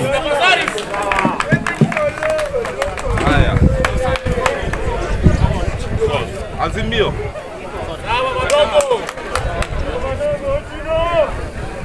Nikisema Azimio mnasema inawezekana. Azimio. Vijana TV. Wa mama Ria. So yangu ni machache, kwa majina naitwa Jacob Ochingo Gutu. Mimi natoka pale Babadogo, jina ya mtani Ochido. Venye Matacha amesema hapa, pia sisi vijana raundi tunasema tupangwingwi kweli. But kwa chini ya mama yetu hapa, tunaweza mwambia pia natupanga kidogo. Sawa. So mimi yangu sina mengi leo. Tumewatembelea hapa, tutembee na mama pamoja, tushirikiane pamoja na tushikane kama vijana, tupeleke baba State. Sawa? Asanteni na Mungu awabariki. Okay, sasa mimi sijatembea peke yangu, niko na watu wangu kutoka NGAF. NGAF ni the National Government Affirmative Fund. Tuko na Maureen hapa, Maureen anasimamia Ruaraka. Na kama hamumjui, hamwezi kupata pesa ya NGAF. Kwa sababu pesa ya NGAF, every constituency kuna representative. So tumetembea na yeye. Yeye ndio sasa ile mnataka kujua habari ya NGAF. NGAF ni the National Government Affirmative Action Fund. Iko na pesa ya bursaries, iko na pesa ya value addition, iko na pesa ya women economic empowerment na youth economic empowerment, na iko na projects ya county wide. Hizo ni projects kama zile tumefanya. Sasa hii tuko na project tunafanya ya safe house. Safe house kwa sababu wamama wetu wanabakwa, watoto wetu wanakuwa defiled, wanaume pia wanakuwa sodomized. Sijui ni nini imepanda akili za watu. Sexual gender based violence imekuwa juu sana. Wajua hiyo ni mbaya. Vijana, ukijua kuna mwanaume ambaye ameenda kubwaka mwanamke mwenzenyu au mtoto, flog march that one to the police station. Kwa sababu tunajenga shelter ya kusaidia wale ambao hatuwezi wameshashikwa na hiyo kitendo mbaya. Tunaona watoto wengi wamepata mimba. Wanapata mimba ni watoto wenyu. Hata baba amesema single mothers itakuwa big priority kwake. Kwa sababu nyinyi mnapanda begu na hamtaki kuangalia hiyo begu mmepanda. Mnaenda kwa the next, kwa the next, kwa the next. Alafu mjue HIV bado iko. HIV bado iko. Lazima mpende mwanamke, mkae naye vizuri, muwe na kazi, mpange kizazi, mpange nyumba, mkae na amani. Kwa sababu saa zingine ukiona umaskini inatoka kwa sababu Mungu mwenyewe hajafurahi na wewe. Kwa sababu Mungu akifurahi na wewe, huwezi kukosa kupata zile vitu ambao unaomba. Niliambiwa na pastor moja, aliniambia Mungu ukimuomba kitu na uwe na roho safi, wajua kama King David alikuwa na tabia mbaya kidogo, alafu akajirekebisha. Mungu alimwambia, mimi nimemsaidia huyu na nimempenda huyu kwa sababu ya kitu kimoja. Huyu ananipenda mimi. Sasa ile anakuja magoti ananiambia Mungu mimi ni mbaya, niko na hii shida, niko na hii fikira, niko na hii vitendo, nisaidie nipatie ile nguvu niwache hizi vitu vibaya. Nikiona mheshimiwa ninamvuruga, nina block gari yake, nina block watu wake, nisaidie ili mheshimiwa na mimi tukae vizuri tukae. Na vijana wa Ruaraka haki, mko na example mzuri. Juzi nilienda Dandora sikuweza kutoka. nikaenda Lang'ata, sikuweza kutoka. Wajua saa zingine mheshimiwa pia hana pesa, si ndio? Saa zingine hana pesa, amekuja kuwaletea projects za serikali, lakini ngoja nikwambie, wajua hii tumbo ndio ninawaambia, mkienda kupanda mbegu mujue lazima muangalie huyo mtoto na huyo mama ambao mmemwambia I love you, lazima mumwangalie. Sasa njaa ni mingi, lakini hatuwezi kusolve njaa kwa sababu tumeblock mheshimiwa, tumepiga gari yake, tumemtupia mawe. Hiyo ni mbaya, si ndio? Leo nataka ku drive out of Ruaraka with peace, nijue my boys wamempatia protection 100%. Njaa ni mingi, lakini ule ambaye anasema njaa ni mingi, nataka ujue kitu kimoja. Nenda sahi ufanyie baba, we wacha kelele mingi, kuja hapa we na kelele mingi. Sasa ukiangalia size ya huyu na size yangu, nani ako na njaa? Angalia nani ako na njaa? Wewe wajua nini? Wajua, ngoja nikwambie, kama uko na njaa na hauna kazi, kitu unafaa kupata ni ile kazi ambayo baba amesema atawapangia. Ngoja niwaambie, baba hana plan ya wheelbarrows. Baba ako na plan mupate kazi kama the Asian Tigers, kama zile South Korea. Anataka mupate kazi kama Singapore, kama Malaysia, kwa sababu amesema those countries were in the same place as Kenya in the 70s. Tulifanya nini vibaya? Ndio maana unasema baba anaitwa mtu wa barabara. Alikuwa roads, alisema hapana, lazima tuvunje, ndio amepewa hiyo jina ya tinga. Tuvunje manyumba, tuweke bypasses. Angalia hizo bypasses vile zinatufaa. Baba amesema lazima tuwe na devolution. Watu wa Marsabit wasiseme wanaenda Kenya, sasa leo wanakuja Nairobi. Wajue hata wao wako na pesa, resources. BBI ilikuwa kuipeleke pesa, one man, one vote, one shilling. Ule mtu ambaye anawaambia anawajali bottom up, alipinga hiyo. Huyo akapinga constitution. Akapinga kitu yoyote ambayo ni nzuri for this country. Na sasa tunajua anateta na jirani wetu. Kitu tunataka ni heshima, tufanye kazi pamoja. Hiyo social fund ya 6,000, vijana mjiandike, mupate ID, mupate voters card, muingize baba, mupate 6,000. Kama ni wheelbarrow, 6,000 yako ya kwanza ununue 4. 1,500 wheelbarrow 4. Hata huyo ambao amewaambia wheelbarrows hamujapewa mpaka sahi anasema nimeacha milioni 2, anaacha shida kwa ground. Mimi vijana nataka kuambia kitu kimoja. Hapa tumekuja kupanda miti. Zero Hunger Initiative, which is an agenda of the president. President amesema niko na 4 agendas. One of them is food security. Wewe uko na njaa, serikali yako inasema food security, si ndio? Sasa si neno niko na sauti. Serikali yako inasema food security. Vijana, please, sahi uko na 5.5 months. Zunguka mitaa yote mpaka the 28, waambie watu waende wajiandikishe kama voters. Wajiandikishe kama voters. Wale ambao wako na voters card wajue vile watabadilisha hiyo voters card kutoka pale wamechukua, kama wako Nairobi wachukue voters card Nairobi. Tarehe 9 mwezi wa 8 tuingize Raila Amolo Odinga as the 5th president of this republic. Yeye ndio ako na mpango mzuri sana. Wajua ukiangalia hii sinema inaitwa How to Become a Tyrant. Huyo ambaye anakuja amewaambia nyinyi mahasla. Ni kweli life imekuwa difficult. Kama una kazi una hustle, hata mimi nina hustle. Lakini tunataka tuwapatie heshima yenu kama vijana. Na leo tumekaa pamoja, tumezungumza, mko na heshima yenu, si ndio? Sasa huyu ako na njaa. Nataka unieleze nini unataka Raila Amolo Odinga akufanyie ili hiyo njaa itoke. Kwa sababu mimi nimesema tumbo yako ni kubwa kuliko yangu. Wapi mic ya huyu azungumze? Vijana oi! Wale mna sauti, vijana oi! Mama, vijana wamekaa njaa muda mrefu. Mama, tulipigana na yeye miaka ingine tukakuweka kwa kiti. Saa hii ndo hawa vijana wako. Hawa vijana wana kazi hiyo miaka yote. Saa hii unamerudi tena unatuambia tukuchague. Na bado njaa iko mingi. Ama majamaa. Ukiingia kwa hiyo kiti, angalia pia sisi vijana. Usituachilie. Hii miti pia sisi tutapanda. Hata vile wewe tunapandanga. Unaona? wewe tuangalie sisi kama vijana. Hawa ni vijana wako. Umesema Ruaraka tuko sawa. Hata Korogocho. Project pia ukuleta. Vijana wasisemekana. Wapi Com Green? Com Green yuko wapi? Abu zungumza habari ya Korogocho, tumefanya nini Korogocho? Tumepatia pesa ngapi?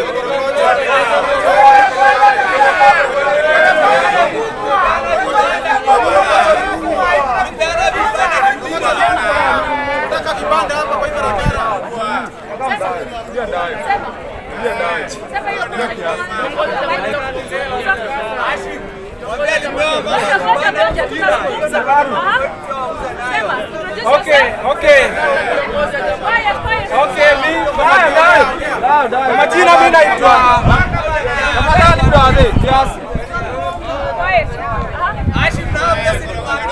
Kwa majina mimi naitwa Ukinda. Mimi ndio chairman Com Green Solutions. Na yenyewe mama, ukisikia vijana wanasema project zikuje coach, yenyewe pia tunaomba magroup ziko mingi Korogocho. But kenye tunaweza omba tu pia vijana tupeane tu nafasi pia kwa mama ili aweze kuingia kwa vijana. Unajua mama hawezi toka kule kwa ofisi akuja kututafuta kwa ground. Inafaa sisi tuna magroup zetu na tuko na certificates, twende tumtafute, tuoneshe project yenye tuko nayo. Mama ako willing sana kutusupport. Na tunaomba sana vijana mkuu wa pole. Mama ako hapa.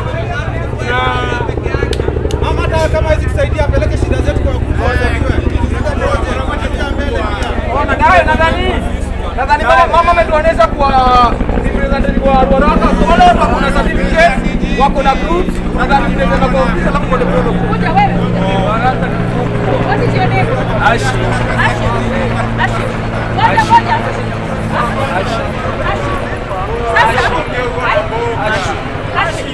Okay, sasa tunazungumza na Hashim, si ndio? Tuko ground.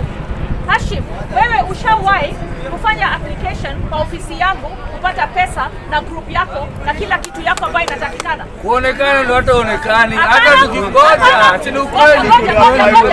Tumeapply moja. Tumeapply mingi sana. Tumeapply sana. Tumeapply mingi mama. Alai tumemaliza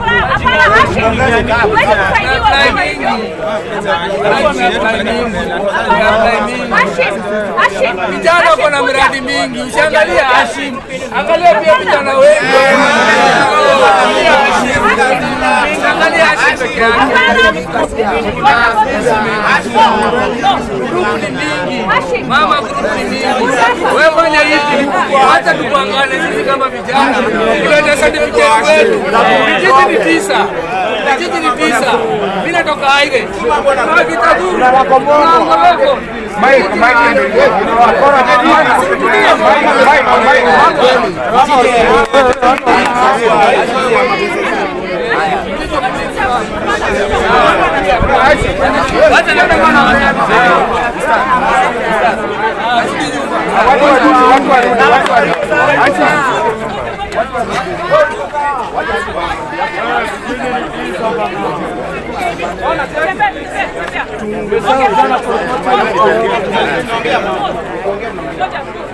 Polisi niko sawa, niko sawa.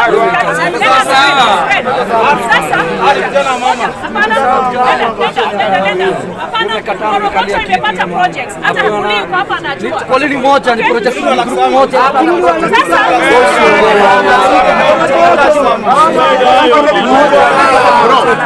Tungemaliza tukipate kwanza moja na kuna project.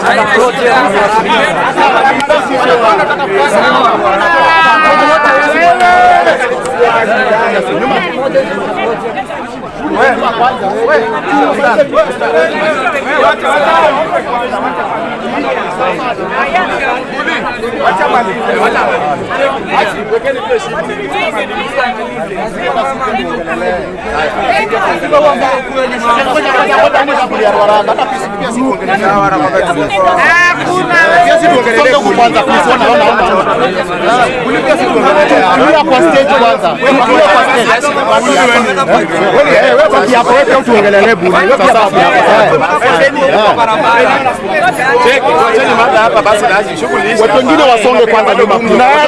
Tunaenda wewe buliwe baki hapa. Wewe baki hapa. Hao wengine wasonge wote.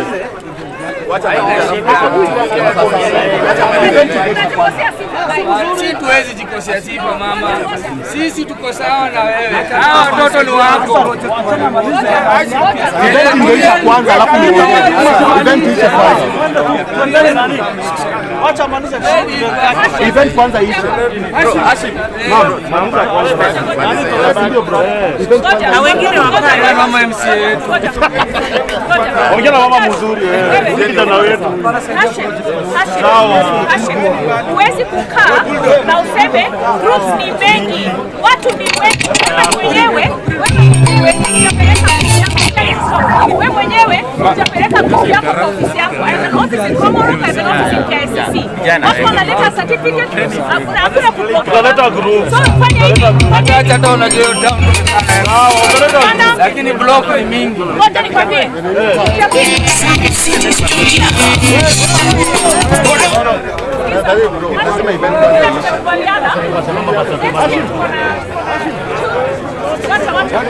Haina shida hiyo. Ngoja Hashim. One, two. Haya, tunapoendelea the whole of Ruaraka per year. Ungemaliza kwa heshima Kitu ninataka Hashim afanye pamoja na wewe Matash. Nataka Ruaraka nzima. Kila constituency group mbili. Sawa. Kila constituency group mbili. Kila ward. Kila group mbili. Hakuna kila ward. Hatuna pesa ya kila ward. Kila constituency group. Constituency kila ward. Kila ward group mbili. Sema hivyo.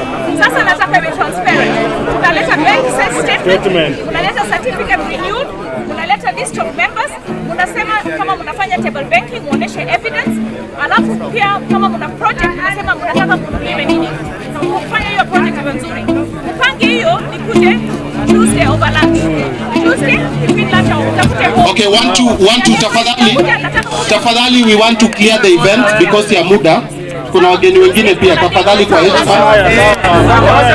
heshima tafadhali vijana, tumewaomba kumaliza event please, kwa heshima yenu tuache mheshimiwa amalizie speech yake, tumalize event tafadhali. Asante.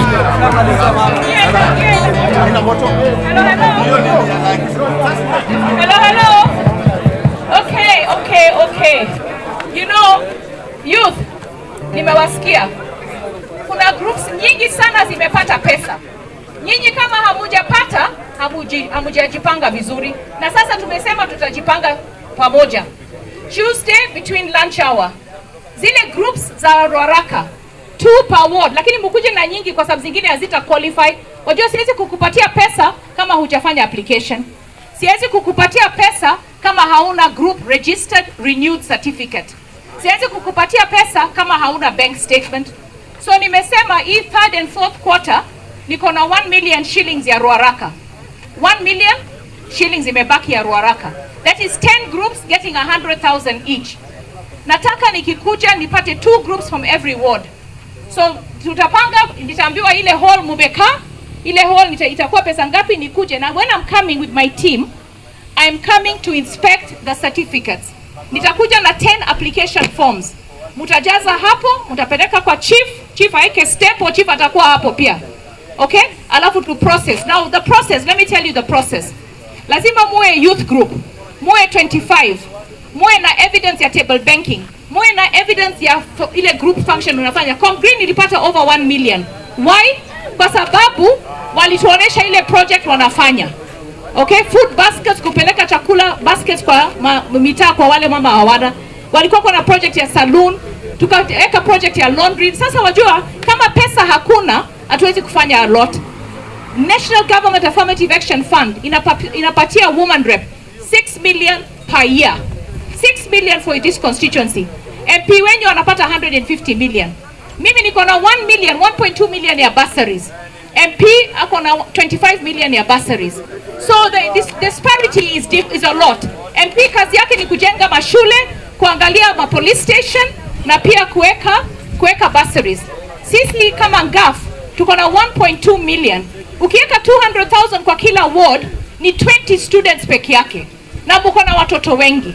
Na ni secondary na university. Tunapeana 10,000 na tunapeana 15. Kama ni project, kuna project tulifanya ya laundry. Group moja peke yake itapata. Kama ni project ya sewing machine, tulipeana kwa widows. Kama ni project ya saloon, hawa ground people wangu ndio walituletea watu wa saloon. Sasa labda wewe mwenyewe binafsi hukupata, lakini ujue kuna mtu Ruaraka alipata hiyo project, hata posho mill. So what I want to tell you, the resources are limited. Lakini uwezi kupata pesa ya serikali kama huja make application. Okay? Na sasa unajua leo tumekuja kupanda miti. Mimi mwenyewe kama NGAF nimeleta miti 50 kwa hii shule. Nilileta hiyo program, hiyo project ya swings. Watoto wengi ndio watafaidika. Nimeleta pia project ya autistic children. Tunapeana children kwa viti kwa cerebral palsy. Kuna na jua kali ndio imetendeza huko Kangemi. So lazima uzipange. Si mnasema amupangingwi? Si ndio? Amupangingwi. Sasa kama mupangingwi lazima mujipange. So mimi nawapatia the youth of Ruaraka. Na muwe orderly the way you are now. Leo tumesambaza COVID, wacha nione next week Mungu atupende COVID tumekuwa hard immunity.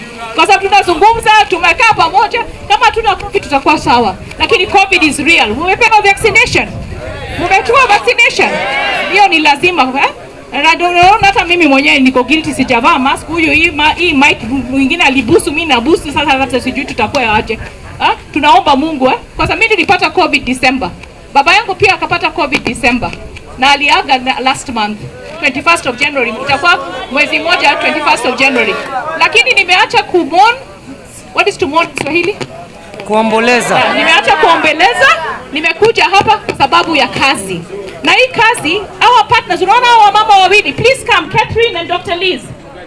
Catherine and Dr. Liz, please come. Vijana nataka mjue hawa mama na Fruity Trees Schools. Hawa vijana ndio wamenileta, hawa wamama na huyu vijana na NGAF ndio imenileta hapa leo. Huyu mama anaitwa Catherine. Sasa ile ndio huyu simwone hivi mdogo, huyu ni executive director. Inaitwa nini? ED. Executive director ya APHRC. Wanafanya research kujua hiyo chakula ambao tunakula iko aje, iko wapi, watu wako na shida gani, hiyo njaa ambao unasema uko nayo Hashim, hiyo yote ndio anafanya report ili serikali ijue vile kupanga chakula. Dr. Liz hapa mnamuona hapa, huyu ni scientist. Wajua ukiwa scientist umesoma over 10 years. She's a scientist. Yeye kazi yake ni kuhakikisha magroups kama nyinyi zote wanapata faida, pesa, kama uko na kichaka au uko na box uwekewe vitu ya kupanda ili ukule chakula healthy. So that is the program that has brought us here. Zero Hunger Initiative. Tunataka kila mtu hapa asiwe na njaa. Hata ule ambao kuna tumbo kubwa, matasho wangu yuko wapi? Asiwe na njaa. Kila mtu awe na na wajua mkiona matash, sasa ile ataingia MCA, atakonda. Kwa sababu sasa atakuwa na stress ya vijana. Ako na reserve ambayo itampeleka through siasa. Sisi sote tufanye kitu kimoja. Social justice will only come with baba. Yeye ndio anaelewa. Maana mkikosa vijana, wajua saa zingine mnasema tunataka kuwaonesha. Angalia Nairobi. Angalia hiyo Super Express Highway. Angalia hizo mabarabara ambazo zimetengenezwa nchi nzima. Angalia SGR. Na ujue ukipata 6,000 shillings kama hauna kazi, baba atahakikisha unaenda training, mnapata ile career mnataka, mnaingizwa kwa manufacturing factories. Uhuru akienda kila pahali mpaka Paris, ameenda Dubai juzi anatafuta investors. So tafadhali wajua, afadhali shetani unaomjua kuliko ule umjui. Si ndio? Sasa kama ni kusema huyu ametukosea, afadhali ukae na yeye kwa sababu unamjua na umeona ile kazi amewafanyia, si ndio? Uhuru Kenyatta has a good agenda for this country. Na jana tuliambiwa si yeye alikuwa amesimama na Ruto pamoja wakivaa nguo zimefanana. Ni nini aliona mbaya kwa Ruto ndio amesema huyu siwezi kumwachilia Kenya. We want Kenya to be in safe hands. And Baba is the only presidential candidate who can keep Kenya in safe hands. Baba ni nani? Nani ni baba? Nani ni baba? Baba ni nani? Sasa kama ni mko na mwingine mnataka kumuita baba, hapo mtapotea. Si ndio? So vijana, Tuesday tuko na date, nitaambiwa na Matash mko wapi? Mkuje na karatasi zenyu na nitaweka live. Munionyeshe kwa you organize ili mupate hiyo pesa, si ndio? And it goes around the whole of Ruaraka. Sawa? Aya, so today we officially celebrate 20 years of Africa Population Health Research Center. 20 years. So patia makofi. Dr. Liz, the work you do for the right to food is fantastic and we thank you and that's why we are working with you. Urban farming is the way to go. Hii shule imefaidika, itapata miti 200 ya kutendeza matunda na tunafanya kazi na Fruity Schools Africa. Huyu sasa unaona huyu kijana, wewe umetoka constituency gani? Huyu ametoka Migori, lakini ni Mkenya, si ndio? Ametoka Migori County, akakuja Nairobi, akasema siwezi kukaa chini, nataka kujisaidia, nisaidie wengine. Si ndio? Ameanza organization yake. Sasa hii anapata sponsors mpaka afi na wapatia pesa. Alafu anafanya kazi. So vijana, ukiwa na idea nzuri, usiwe na shaka. Omba Mungu, weka idea yako kwa karatasi, uanze kujaribu ile njia unaweza kuinuka hata wewe. Hata baba akikupatia hiyo 6,000, unataka ufike 6,000, 60,000, unataka uende 600,000, hata 6 million one month, inawezekana. Na inawezekana na nani? Inawezekana na Baba Raila Amolo Odinga. So I declare this function officially launched and I want to say congratulations to APHRC, Zero Hunger Initiative. Asanteni sana kwa wote ambao wamejitokeza leo. Hii ni nchi yetu na tunaipenda sana. Kuna group ambayo iliimba hapa nyimbo nzuri sana. Wako wapi wameenda? Wako hapa? Hapana, there was a group that sang. There was a little, no, not this one. Dandora Hip Hop. Nataka Dandora Hip Hop awaimbie hiyo nyimbo tena. Mimi nimesema hiyo nyimbo nitaproduce hiyo nyimbo kwa sababu hiyo nyimbo ni nzuri sana. Sasa vijana, nataka muende mjipange kulingana na groups yenu na leaders wenyu. Nendeni mjipange hapo kwa groups na leaders. Mjipange vizuri groups na leaders wenyu hapo. Dakika 5 ni mane na nyinyi. Asante. Sawa? Asante sana. Haya. Okay, so nasema the group Dandora Hip Hop, please come. I want you to sing your song. I'm going to produce that song. Okay, I want to produce that song because I like it. All right? You put Baba Raila Odinga on it. You put Mama Pasaris on it. All right? You are amazing. Okay? All right? So please sing that song again for us, and then you sing, yeah? Just a minute before they sing. Please, MC. Kabla waimbe, we want all the guests who came. Wageni wote wakuje, including the Teddy Warrior, Director of Climate Advocates Voices United. Please join this team. All the guests who came, my chief, security officers, kindly come. The PHRC leadership, please kujeni hapa mbele tupige picha. I want to take a photo to remember this day. All the people who came, tafadhali wageni wenye wameongea, those who represent different organizations, please come. Please come to the front. We want to take a photo with Dr. P. This will be used as a launch. Mheshimiwa kanaweza kuwa pia tafadhali akuje. Please let everyone come to the front.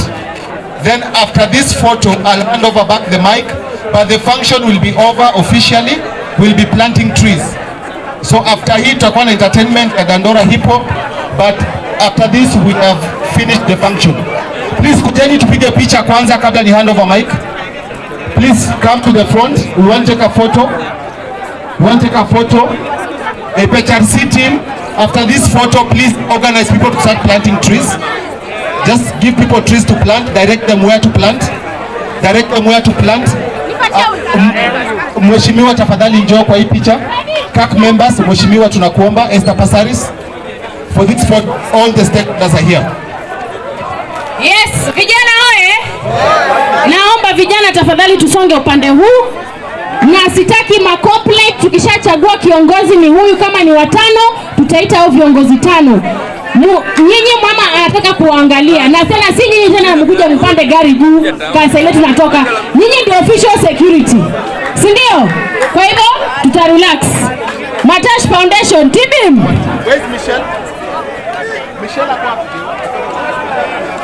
Michelle? Michelle APHRC to come and take the official photo. Where's Michelle? Michelle, wherever you are, we need to see you for the official photo. Mheshimiwa tafadhali.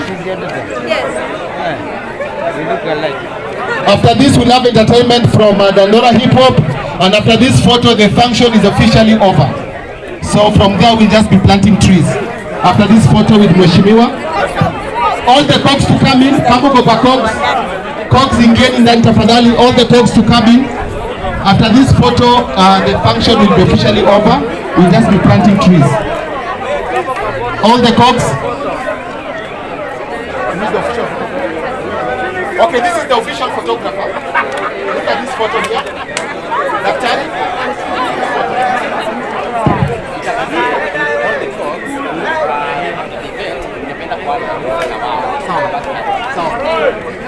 All the cogs after the event, David akuna message yenu. All the cogs, community organized groups after the event, David has your message. Message. Haya.